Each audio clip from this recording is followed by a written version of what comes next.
how to make a teleporter in Roblox. So that is what I'm going to show you guys in this super quick and easy tutorial. So let's get into it. So the first thing that we need to do is to, of course, go here on our Roblox Studio and then open one of the games wherein you want to add the teleporter.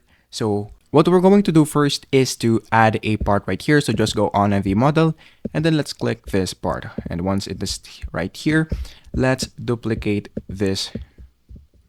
Let's duplicate this one right here. And then we're going to put this in this part and that one. So let's put it into a different color. So I'm going to color it color green. And then for this one is red. So I'm going to name the first part TP1 and then the second part is TP2.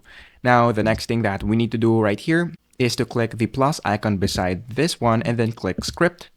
And then in this part, what we're going to do is to paste this code right here, right there in that part. And then the next thing that we need to do is to add also a script under TP2 and then also paste the second script, which will be in the description box. So just check the description box down below. And then of course, in the comment section, there will be a script right there that you can copy and paste. And then once you do that, you should now be able to create a teleporter in your Roblox game. So all you have to do is to test it.